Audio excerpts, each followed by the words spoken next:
ActionSA says it's prepared to approach the Equality Court on the matter. All right, let's now speak to ActionSA Member of Parliament Alan Beesley. Mr. Beesley, thank you so much for your time and for joining us this morning. So maybe let's just start off with maybe just clarifying whether or not we know that these supposed slurs were actually made by Mr. McKenzie.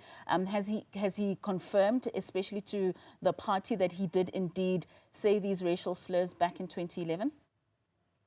I think what's important to note is that he hasn't denied these slurs. I mean, this matter blew up on social media up on Friday night, and there's been no denial that he didn't make the slurs. So I think in that we can take it that if there's no denial that he actually in fact made these, because he would have been very quick to come out and saying he didn't make these slurs. So I think we can take it that these slurs were indeed made by him. So considering the time lapsed since these racial slurs were allegedly made, what significance does then ActionSA attach to holding leaders accountable for such past racist remarks, especially when they hold influential positions today? Yeah, I think it's important to note that racial slurs, defaming individuals, is a crime. So if you commit a crime, steal from somebody 10 years ago, you're still liable. And it's similar with racial slurs too. You know, it is a crime. It's defined as a crime in terms of our acts and legislation. So the fact that it was made 10 years ago, it doesn't hold any water, because a crime is a crime and you must be held accountable and there must be consequences. We can't say because somebody, stole money 10 years ago, it's fine. It's not fine. He's a minister of sports, arts and culture. He's a minister that department is one department that can actually unify South Africans. And for a minister to actually make such hateful, terrible, outrageous slurs, there's just no place for it in our country. And it comes on the back of Minister Macpherson making comments about a predominantly group of black South Africans as hobos and amaparas. We've also reported to him, these people are ministers of all South Africans, not just of their political party or political race group. They're ministers of all South Africans. And our country is so divided, there's just no place for it.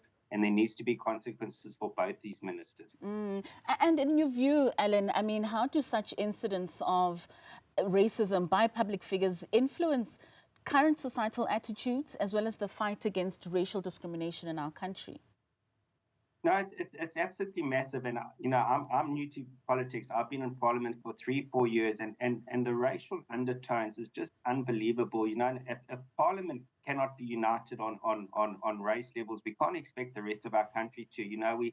The Parliament must lead by example in society. So when society sees ministers making such, horrible, insulting comments, racial slurs like that, how can we be divided as a country? So parliamentarians must lead, ministers must lead, and unfortunately at the moment they're not. They're actually letting whole of South Africa down, and there must be dire consequences for them. So ActionSA has taken the bold step to take this up with the Human Rights Commission. What role do you think they should play in addressing past instances of racial misconduct, especially by public officials, and how can this serve as a deterrent for future misconduct?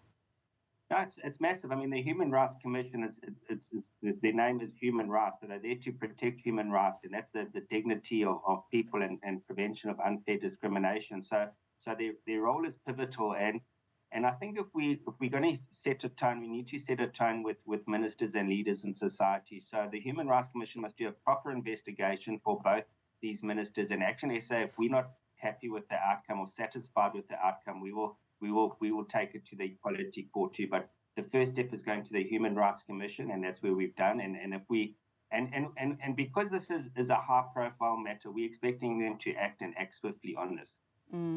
How do you think a failure possibly to acknowledge such behavior would have an impact, particularly on the overall efforts to build a society where we view each other as equals?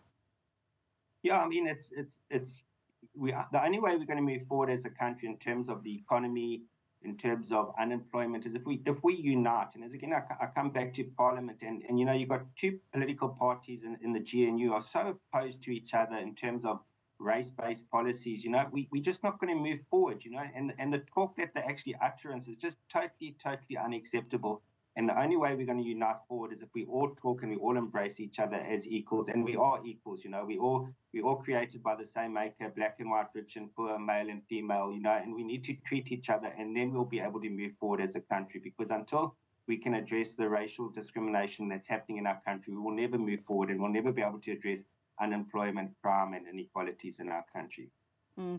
Does it matter that he would put it to his past life? I mean, you mentioned that a crime done in the past should not necessarily be excused now in the present. If you stole money then, it would certainly still stand. We also saw with the former MP that came from the DA, who also had racial slurs, then suddenly come up when he became a member of parliament. If Minister McKenzie was to come in and say, but this is something from my past life, do you think that would be excusable? No, I don't think it is excusable, especially as a minister. I mean, we all make mistakes, but there's that saying, I think it's the leopard doesn't change his spots. You don't, and I've looked at those comments, and they're really sickening to the core. They really, touch on one's humanity. And so to say, oh, I've changed, I moved on from that, is very difficult to actually see. And as a minister, specifically as a minister, him and Minister Macpherson must be held to account for these comments. They are ministers, they're ministers of all South Africans. And as I say, a leopard doesn't change his spots overnight. And what consequences do you think would be appropriate for these two ministers? Well, I think, first of all, they need to do an apology very, very quickly. I think the longer they leave, the apology just highlights the actual guilt. So I think a written apology would be first, but then I think the Human Rights Commission needs to do a proper investigation. And then we also, President Ramaphosa must actually dismiss these two ministers. You can't hold positions of power and influence if you've got ministers. We're not asking them to be put on special leave, we're asking them to be dismissed. This all emanated, Alan, from the conversation that was had on a podcast with young people who were themselves making racial slurs against a particular racial group. What message does ActionSA hope to send to young people and marginalized communities through this action, and how does it align with your broader mission to promote human rights and social justice?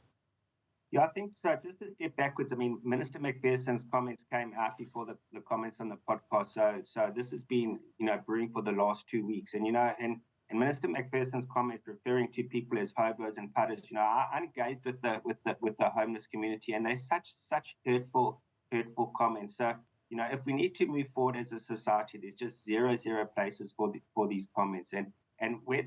And again, it comes back to leaders. Leaders must lead by example. I mean, Minister Macpherson, and McKenzie was outraged by the communities on the podcast, and rightly so. But he should also be outraged by his own comments, But he won't. He'll just go quiet, and he just won't say anything. Yeah. If maybe we look at the precedents that this could set, and a possibility of a can of worms that could be opened by something like this, because this simply means that people in the public are able to go back many years on social media accounts of those who do sit in those positions of power and rehash anything that could certainly seem as offensive.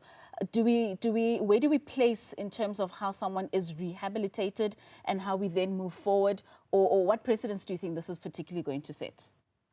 Yeah, I think rehabilitation is important. We come from a past that's very divided, but I think one of the ways to rehabilitate is people actually put their hands up and say, I was wrong and I apologize. That's a first, until people can actually do that, rehabilitation is not possible. So I think that's why we're saying an apology, first and foremost, is very, very important, and a quick apology, and then we can look at rehabilitation. But until they actually put their, if the Human Rights Commission does investigation and finds him guilty, and then they say, okay, they'll rehabilitate, it's a bit late, they need to apologize and apologize now. And they need to lead by example. As I said earlier, we all make mistakes. We come from a divided past, and when we make a mistake, put our hands up and say we apologize. And the apology must be heartfelt and truthful and addressed to all South Africans. You mentioned a quick apology. Minister McKenzie hasn't sent an apology in the last couple of days. If he were to apologize now, would that suffice? No, it wouldn't be suffice. We'll continue with the Human Rights Commission because, as I say, he is a minister. He must held. And then the Human Rights Commission will do their sanction. And if they believe an apology is sufficient, then we will consider the options afterwards. But we believe the Human Rights Commission must do a proper investigation. They must do the sanction. And if they believe an apology is suffice, then we will consider it based on that. But I think the important thing is one of the reasons why, the two reasons why I got into politics was because of unemployment and racism. So, I've been given a platform now to speak against non-racialism, and I think as ActionSA, we must talk into that, and we must use this platform because there's no place for racism in our country, and we won't move forward until we actually unite as one. And we see it with our rugby team, we see it with our cricket team, what we can actually do when we're united.